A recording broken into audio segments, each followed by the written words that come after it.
Happy New Year! Happy New Year! It's Sage Sue, back for another video about aging well and owning our aging in positive, empowering, and meaningful ways. Sorry that I was away most of December. We were kind of a sick house here. My housemate was sick, and then I succumbed to it before Christmas, but I think we're all getting back to normal. We're into a new year. So I wanted to kick us off with a practice that I do follow every year, and maybe something in it that can be a benefit to you as well. And my topic today is, let's reflect back, then move forward. But take this time first for reflection. The way that I do this every year is I go to my goals journal, something that I started back in 2008 and have continued on all these years. I started a new one when I moved to Colorado in 2018. And the way I set goals, I do kind of set a big intention for the year, but it's loose. But where the meat of my progress really comes is setting goals each month, both things that I need to do and that I want to do for me in my life. And so at the end of every year, I go back and I read through everything I've written for each month. And at the end of each month, I always talk about what happened with those goals. Did I accomplish them? Did things work out? Did I go, no, I need more time for that? But I go back through the whole year, and then I go through a kind of a review reflection process. And the first thing I do is I just look at what were my major accomplishments for the year. What were the big things that I feel good about getting done or taking on, changes I made? So I do some reflection on that. Then the past couple of years, I've added a few more categories. One is bucket list items. Was there something on my bucket list that I got done, that I accomplished, that I did, that I wanted to do the past year? I list those things. I list the number of books I read. I just read the other day that reading, especially fiction reading, is so good for our minds because we have to follow a plot line. We have to keep stories and characters in our mind. So if you're not a reader, think about maybe taking on more reading in the new year. But I always list the number of books I read. And then the other thing I started doing the past few years is listing deaths and losses. As we get older, the deaths and the losses start adding up more. So I reflect on who was lost, who among my family or friends was lost this past year, passed on, moved on. What other kind of losses or changes took place for me? Big losses during the past year. I list those. So again, reflecting both the gains that I made, but also the losses in my life too, to hold some memory for those things, just as I do the big things that I feel good about from the previous year. So I go through that process. The other thing that I do is I look at my compass, which I've talked about so many times now, the Living Empowered for Life compass. And I print this out on a piece of paper.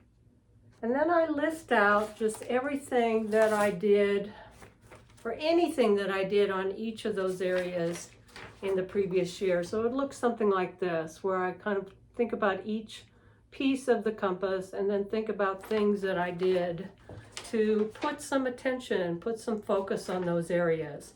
They don't have to be necessarily big things, but making sure that I am keeping my lifestyle in mind, my health in mind, my body in mind, my mind in mind, my community focus, creativity, spirituality, and purpose.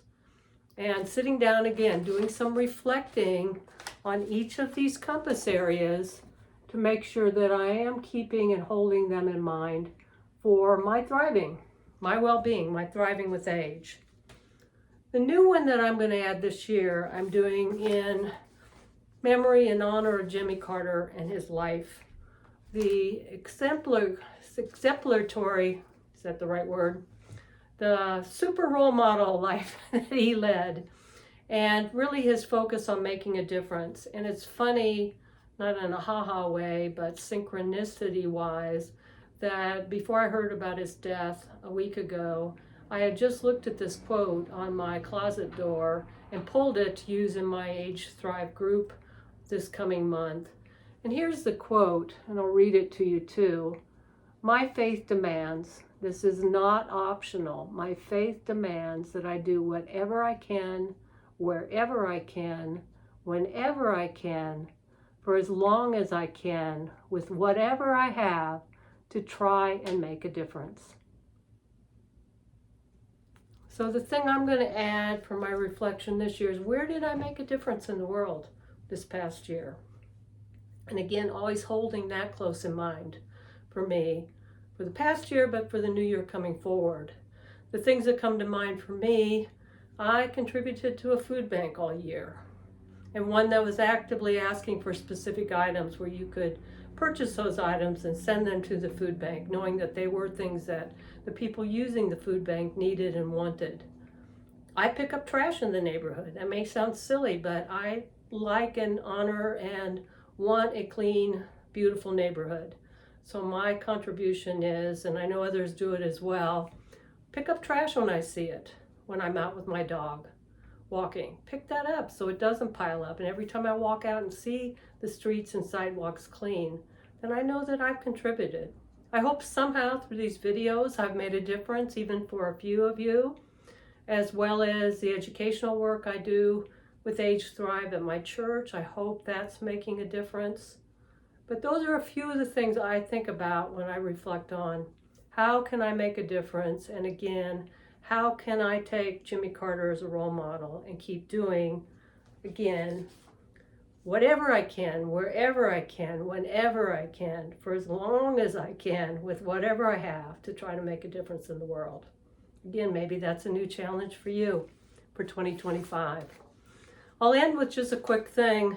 Why is it so important to think about goals, to reflect back on how you made a difference? And I think this quote really sums it up so well, and it's about our purpose. And a reminder that retirement is not about not working. It's about redirecting our efforts towards other purposeful pursuits. This is easily a time of life we can just let go by. A lot of people stop working, don't have the family as focus, and other maybe community service work. I'm telling you, if you don't put some focus on what you want to accomplish, what you want to do to make a difference, the time will just go by and the years will just pass by. Do you really want to waste this period, this gift that we're given for a long and beautiful and fulfilling life? I don't think so. I don't think you'd be listening to this if you were. So think about, again, focusing in on the things that you want to change, accomplish, achieve, try for the first time, like I did creative projects last year. Some volunteer work I tried.